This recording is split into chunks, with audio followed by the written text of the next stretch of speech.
할렐루야. 오늘 제목은 구원의 하나님을 송축하며 자랑함으로 공고한 자를 건진다라는 제목이 되겠습니다. 이 내용은 다윗이 사울 왕의 공격을 피해서 블레셋 나라로 들어가서 아비멜렉 왕 앞에 붙들려 서서 생명의 위협을 느꼈을 때에 그는 자신이 미친 사람인 것처럼 그 왕 앞에서 침을 흘리며 미치광이 연기를 함으로 생명을 건지고 쫓겨난 다음에 지은 시입니다. 이 내용은 사무엘상 21장 10절 이하에 나타나 있습니다. 그가 이 위기를 극복하고 난 이후에 구원의 하나님에 대한 믿음과 찬송이 더욱 뜨거워져서 이 시를 지은 것이 아닌가 그렇게 우리는 추측합니다. 첫째, 하나님을 항상 송축한다고 말씀합니다.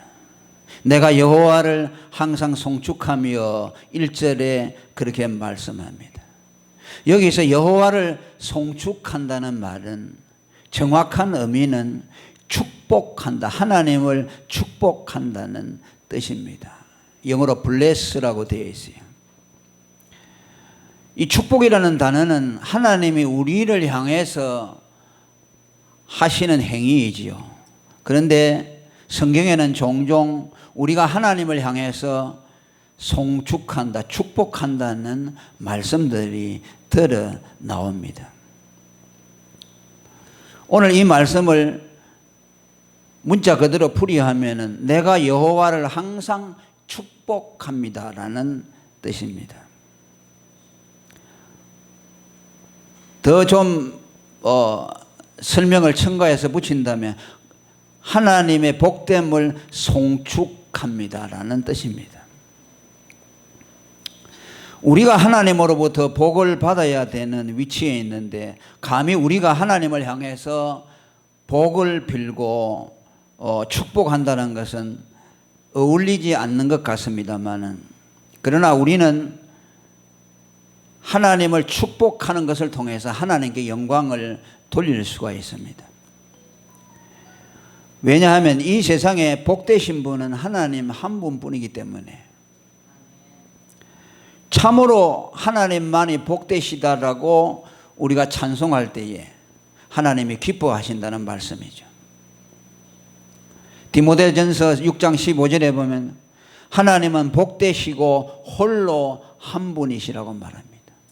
또 1장 11절에도 보면 복되신 하나님이라고 말씀합니다.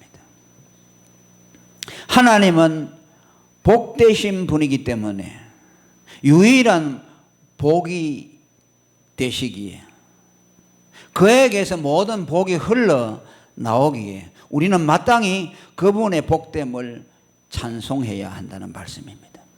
만일 하나님이 복되지 아니하신다면 우리는 그로부터 복을 받을 수가 없습니다. 찬송가에 있는 가사대로 복에 그는 강림하사 찬송하게 하소서, 한량없이 자비하심 청량할 길 없도다라고 말씀합니다. 우리가 하나님의 복을 받을 수 있는 것은 하나님이 복이 되시기 때문입니다. 귀신들, 무당들이 섬기는 그 귀신들이 인간에게 복을 준다고 속이죠. 그래서 거기다가 복채를 갖다 바치고 또 구설하면은 복이 내린다고 말합니다. 그 귀신은 저주받은 자지요. 사탄은 저주받은 자죠. 그런데 그 사탄이 어떻게 인간에게 복을 주겠습니까? 그 자신이 복되지 못한데 누구에게 복을 주겠습니까? 거짓말이죠. 그런데 사람들은 그 말에 속아서 귀신들이 복을 주는 줄 알고 그 앞에 가서 복을 구합니다. 얼마나 어리석은 일입니까? 모든 우상이 마찬가지죠. 복되신 분은 하나님 한 분밖에 없습니다. 유일하신 분입니다. 하나님은 인간을 창조하신 이후에 창세기 1장 27절에 보면 하나님이 사람을 남자와 여자로 창조하시고 그들에게 복을 주시며 그들에게 이르시되 생육하고 번성하라라고 명령했습니다. 하나님은 복되실 뿐 아니라 그의 형상으로 지음을 받은 인간들을 향해서 복을 명령하셨습니다. 인간이 복되는 것은 하나님의 명령입니다. 하나님의 뜻입니다. 복을 받아도 되고 안 받아도 되는 것이 아니라 본래부터 복을 받도록 창조된 자들입니다. 그래서 시편 133편에 보면 여호와께서 복을 명하셨다고 그렇게 말씀합니다. 하나님은 인간이 복을 받는 것이 하나님의 뜻이라는 말씀이죠. 하나님의 명령이라는 말씀입니다. 그러나 인간이 범죄함으로 말미암아 복이 그들에게서 떠나고 대신에 저주가 왔습니다. 죽음이 오고 고통이 오고 또 온갖 불행과 슬픔과 저주스러운 것들이 인간에게 다 왔습니다. 그러나 하나님은 인간이 복을 받는 것이 하나님의 뜻이기 때문에 그 명령을 회복하기 위해서 다시금 복을 받을 수 있는 길을 우리에게 열어주었습니다. 그것이 바로 예수 그리스도를 통해서 복이 오도록 하셨습니다. 하나님은 복을 잃어버린 인간들에게 복을 회복시켜 주시기 위해서 예수 그리스도를 보내주셨습니다. 예수님은 우리에게 하나님의 복을 명령받아 이루시도록 오신 분입니다. 예수님이 산상수훈에서 팔복을 가르쳤지요. 그 팔복은 예수 그리스도를 통해서 죄인들에게 주어지는 하나님의 복을 말씀합니다. 8가지의 복은 모두 그리스도의 구속을 통해서 죄인에게 부어지는 하나님의 복을 말씀하고 있습니다. 하나님이 인간에게 복을 주시되 죄인들에게는 반드시 그의 아들 예수 그리스도를 통해서만 복이 올 수 있도록 하셨습니다.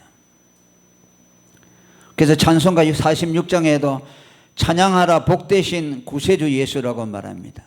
예수님이 우리의 복이 되시는데 우리의 구세주가 되는 것을 통해서 우리의 복이 된다고 말씀합니다. 에베소 2장 3절에도 하나님은 우리에게 신령한 복을 주시는데 그것을 곧 구속의 복이라고 말씀합니다. 찬송하리로다 하나님 곧 우리 주 예수 그리스도의 아버지께서 그리스도 안에서 하늘에 속한 모든 신령한 복으로 우리에게 복 주시되 창세전에 그리스도 안에서 우리를 택하사 우리로 사랑 안에서 그 앞에 거룩하고 의미 없게 하셨다고 말씀합니다. 구속의 복을 말씀하는 거죠. 인간은 범죄함으로 율법 아래에서 저주를 받는 위치에 있기 때문에 율법의 저주에서 해방을 받지 않으면 인간에게는 절대 복이 올 수가 없습니다. 그래서 예수 그리스도를 이 세상에 보내서 율법의 저주를 우리에게서 옮겨주시는 것을 통해서 복을 우리에게 주셨습니다. 왜냐하니까 저주와 복은 함께 올 수가 없죠. 복을 주시려면 반드시 율법의 저주가 우리에게서 옮겨져야 합니다. 그래서 갈라디아 3장 13절에 그리스도께서 우리를 위하여 저주를 받은 바 되사 율법의 저주에서 우리를 속량하심으로 우리에게 복이 오게 했다고 말씀합니다. 복음이라는 것이 무엇입니까? 복을 갖다 주는 소리라는 뜻이죠. 하나님의 아들 예수 그리스도가 우리를 대신해서 율법의 저주를 받아주셨다는 이 복음은 바로 인간에게 복을 갖다 주는 음성입니다. 율법의 저주에서 건져주는 예수 그리스도의 복음을 통해서 하나님은 우리에게 복을 회복시켜 주셨습니다. 그렇기 때문에 우리는 항상 이 하나님의 복에 대해서 송축하고 그 복은 그리스도로 말미암아 우리에게 주어진 것에 대해서 우리는 언제나 그것을 기억하고 하나님과 그리스도께 영광을 돌려야 합니다. 그 다음에 두 번째로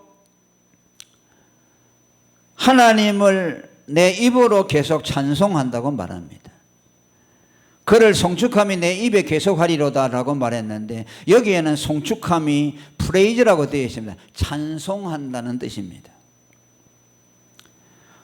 원문에 충실하게 번역을 한다면 그를 찬송함이 내 입에 계속되리로다 라는 뜻입니다. 하나님에 대한 찬송을 내 입으로 계속 끊임없이 찬송을 올린다는 뜻입니다. 여기에 무엇을 찬송할 것인가에 대한 구체적인 내용은 기록이 되어 있지 않습니다.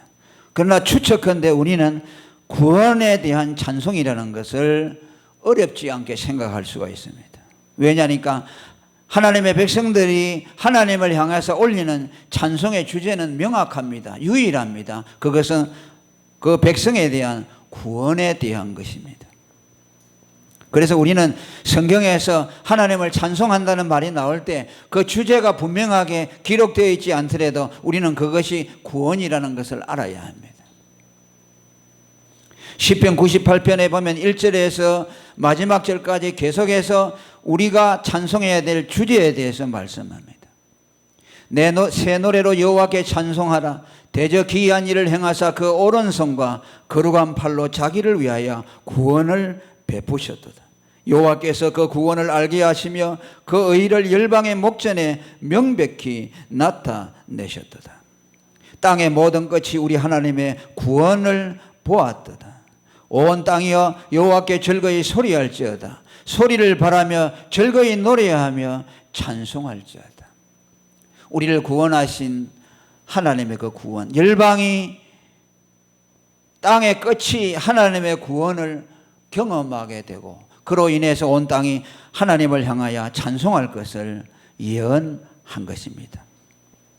성령이 오순절날에 이 세상에 강림하신 것을 통해서 본격적으로 복음이 전거되고 예수님이 명령하신 바 예루살렘과 유다와 사마리아와 땅끝까지 이르러 내 증인이 되라는 그 말씀이 그대로 성취하는 것을 통해서 땅끝의 모든 백성이 여호와를 향해서 구원의 찬송을 올릴 것을 말씀하는 겁니다. 에베소 2장 7절에도 우리가 그리스도 안에서 그의 은혜의 풍성함을 따라 그의 피로 말미암아 구속고 제사함을 받았으니 우리는 이것을 통해서 그에게 은혜의 영광을 찬미하도록 하게 했다고 말씀합니다. 찬송과 기쁜 소리 들리니 라는 찬송 가사에도 바다들아 외쳐라 예수 구원하신다. 모든 죄인 나오라 예수 구원하신다. 모든 섬아 일어나 메아리쳐 울려라. 복음 중에 복음은 예수 구원하신다. 바람들아 외쳐라 예수 구원하신다. 기뻐하라 나라들 예수 구원하신다. 구원하는 소리를 산과 들에 전하라. 우리들의 성령과 예수 구원하신다. 할렐루야. 산과 바다와 들판과 바람과 모든 존재하는 것들이 하나님의 구원에 대해서 찬송하라는 가사를 담고 있습니다. 오늘도 우리는 숨질 때까지 우리를 구원하신 하나님과 그리스도에 대해서 찬송해야 할 것입니다. 그 찬송이 우리 입에서 꺼내지 않아야 할 것입니다. 그 다음에 두 번째로 여호와의 내 영혼이 여호와를 자랑한다고 2절에 말씀합니다. 내 영혼이 여호와로 자랑하리니 라고 말씀합니다. 더 자세한 번역은 이렇게 되어 있습니다. 내 영혼의 자랑거리는 하나님이시다 라고 킹 제임스 번역에는 그렇게 되어 있어요. 내 영혼이 그로 하여금 여호와가 자랑이 되게 하리라. 이제 그걸 지혜가 하니까 내 영혼이 여호와로 자랑하리니라고 되어 있지만은 구체적으로 풀면은 내 영혼이 여호와로 자랑하게 하리라. 내 영혼의 자랑거리는 오직 하나님 한 분이라는 뜻입니다. 왜 그러면 우리의 영혼이 여호와를 자랑합니까? 여기서 우리의 영혼이라고 말한 것은 그리스도로 말미암아 구원 얻은 영혼을 말씀하죠. 거듭난 영혼을 말씀합니다. 거듭난 영혼이 하나님을 자랑하게 할 것은 한 가지밖에 없죠. 구원이죠. 하나님이 우리의 영혼을 구원해 주신 것에 대해서 자랑한다는 말씀입니다. 왜? 구원받지 못한 사람은 하나님을 자랑할 수가 없죠. 구원받은 영혼만이 자기를 구원한 하나님을 자랑하게 되어 있는 겁니다. 흉악한 죄인, 구원 얻을 공로가 하나도 없는 우리 같은 죄인들을 하나님이 그리스도로 말미암아 구원해 주셨기 때문에 우리는 하나님을 자랑하게 되는 겁니다. 그러지 않습니까? 우리가 구원 얻을 만한 건덕지가 우리에게 어디에 있습니까? 아무것도 없어요. 아무리 생각해도 없잖아요. 천번 만번을 생각한다고 할지라도 우리는 영원히 버림받아야 마땅한 죄인들이죠. 이러한 죄인들을 하나님이 구원해 주셨다. 하나님은 죄인을 구원하시기 위해서 당신의 아들을 십자가에 내어주시는 것을 통해서 우리를 구원해 주셨습니다. 왜냐하면 공로 없는 죄인을 구원하시려면 반드시 당신의 아들이 우리를 대신해서 공로를 이루어 내어야 되기 때문입니다. 그렇기 때문에 구원받은 사람은 하나님을 자랑하는 동시에 우리를 위해서 당신의 목숨을 내어주신 그 아들의 십자가의 대속에 대해서 자랑하게 되어 있습니다.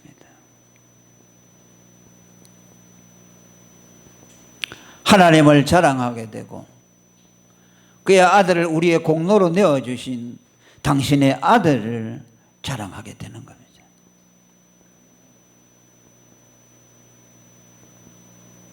그래서 하나님의 사랑이라고 말하고 그리스도의 은혜라고 말하죠.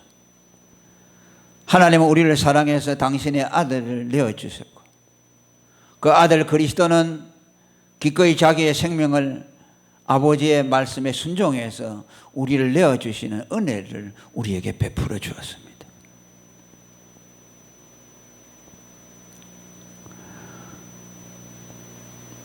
그래서 사도 바울은 언제나 하나님을 자랑하고 예수 그리스도를 자랑했습니다. 고린도후서 10장 17절에 보면 너희가 자랑할 것이 있느냐? 주 안에서 하나님 안에서 자랑하라라고 말합니다. 구원을 염두에 둔 말씀이죠. 우리를 구원해 준 하나님 외에 자랑할 것이 뭐가 있느냐는 말씀이죠. 그렇죠. 우리에게 자랑할 것이 뭐가 있습니까? 아무것도 없죠. 우리가 구원받는데 우리가 뭔 보탠 것이 있습니까? 하나님이 온전히 당신의 사랑으로 우리를 구원해 내셨습니다. 그리고 사도 바울은 갈라디아 6장 14절에서 그리스도의 십자가만을 자랑한다고 말합니다. 언제나 바울은 하나님과 예수 그리스도를 자랑했습니다. 왜? 하나님의 구원의 사랑이 그 아들을 통해서 우리에게 주어졌기 때문에. 그래서 하나님의 사랑은 언제나 그리스도 예수 안에 있는 하나님의 사랑이라고 말해지는 겁니다. 주 예수보다 더 귀한 것 없네. 이 세상 부귀와 바꿀 수 없네. 영 죽을 내 대신 돌아가시 그 놀라운 사랑 잊지 못해. 세상 즐거움 다 버리고 세상 자랑 다 버렸네. 주 예수보다 더 귀한 것은 없네. 예수 밖에는 없네. 예수를 믿고 나서는 사람이 바보가 되는 것 같아요. 아무 세상에 소망도 없어지고 참 이상해요. 하나님의 사랑과 그리스도의 은혜를 빼버린다면 우리에게 남을 것이 무엇이 있는가? 아무것도 없어요. 우리가 존재할 근거가요, 아무것도 없어요. 오늘도 뭐 세상 사람들은 이제 명절 맞았다고 뭐 자의반 타의반 또 놀러도 가고 하지만 그게 무슨 의미가 있을까? 무슨 재미가 있을까? 그런 생각밖에 안 들어요. 제가 허무자가 돼서 그런지 모르겠습니다만은 하나님과 그의 아들의 사랑과 은혜가 없다면 우리는 존재할 근거가 없고 우리는 무너지고 말게 될 것이다. 그 자랑밖에 없죠. 우리의 힘이 있다면, 우리의 남은 여력이 있다면 이것을 자랑하는 일밖에 없겠죠. 하나님의 그 아들을 통해서 우리를 구원해 주었습니다. 이것을 자랑하라는 말이죠. 그러면서 뭐라고 합니까? 2절 하반절에 보니까 공고한 자가 이를 듣고 기뻐하리로다 라고 말합니다. 우리가 하나님이 그 아들을 통해서 우리를 구원해 주었다는 그 자랑을 할 때에 그것을 듣는 사람들이 있다는 말이죠. 그것을 듣는 사람들이 어떤 사람들이냐? 공고한 사람들이 우리가 자랑하는 하나님과 그리스도 예수의 사랑을 듣고 힘을 얻고 기뻐하게 된다는 말씀이죠. 이 세상에 공고한 사람들이 많죠. 예. 고통당하는 자. 여기 뭐 영어에 보면 humble이라고 되어 있죠. 비천한 자라고 되어 있습니다. 우리가 여러분 만일 우리가 뭐 돈이 많고 내가 뭐 여러 가지 많이 가졌고 또 세상에서 뭐 공부를 많이 했다 이런 거 자랑하면 어떻게 하겠어요? 다른 사람들이 보고 낙심하게 되죠. 저 사람은 참 좋겠다. 나는 저 사람만큼 돈도 없고 가진 것도 없다. 우리의 자랑을 통해서 사람들이 낙심하게 되겠죠. 그러니까 여기 다윗이 오늘 말하는 이 내용은 공고한 자가 비천한 자가 우리가 자랑하는 하나님과 그리스도에 대한 그리스도의 사랑을 듣고 힘을 얻는다 하는 말은 그냥 단지 세상 사람들을 두고 하는 말이 아니라 세상에 비천한 사람들을 두고 한 말이 아니라 율법의 짐을 지고 제어식으로 공고해진 사람들이 하나님이 그 아들을 통해서 우리를 구원해 주셨다는 자랑을 들을 때에 거기서 소망을 얻게 된다는 말이죠. 소망을 얻게 되고 나 같은 사람도 구원을 받을 수 있겠다는 용기를 얻게 되고 그 영혼이 기뻐하게 된다는 말씀이죠.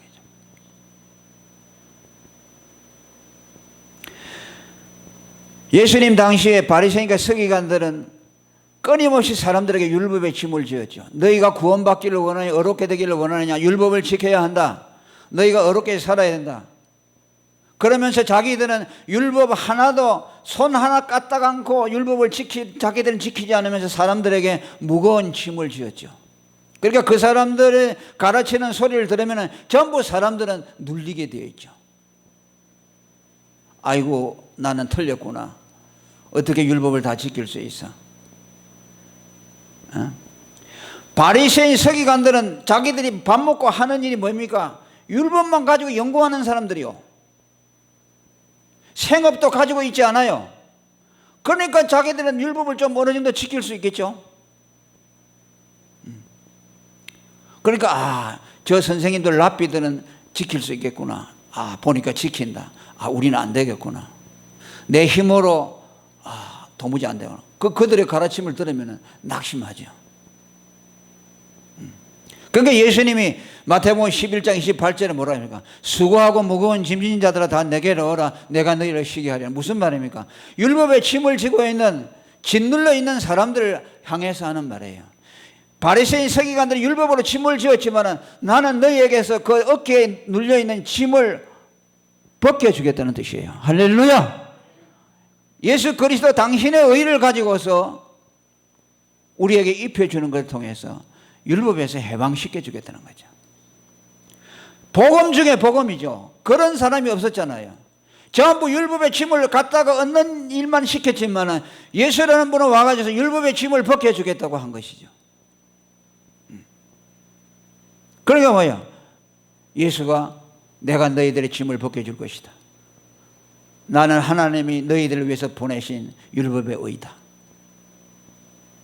내가 너희들의 죄를 대속해 줄 것이다. 그 말을 들을 때에 그들은 하나님의 사랑을 깨닫게 될 것이고 거기에서 소망을 얻게 되죠.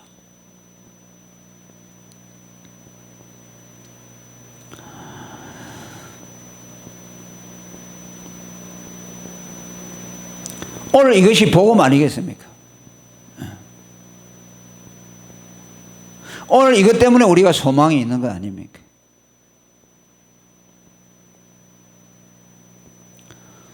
예수님이 오셔서 친히 우리를 대신해서 율법의 죄주가 되어주시고 우리를 율법에서 속량해 주시고 로마서 10장 4절에 있는 말씀대로 그분이 율법의 마침이 되심으로 예수 그리스도를 믿음으로 믿는 자마다 의롭다 하심을 얻도록 우리에게 하나님이 놀라운 복음의 축복을 갖다 준 것입니다. 오늘 우리가 세상에 주어야 할 것이 이것 아니겠습니까? 또 신앙생활을 한다고 하지만 복음을 제대로 알지 못해서 여전히 율법에 눌려있는 사람들을 향해서 하나님이 우리를 사랑해서 그 아들을 보내서 우리를 구원해 주었습니다.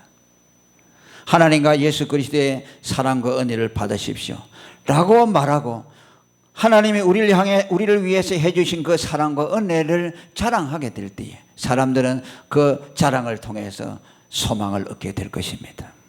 그들이 구원을 받게 될 것이고 그들의 영혼이 소생함을 받게 될 것이고 그들은 참된 기쁨을 누리게 될 것입니다.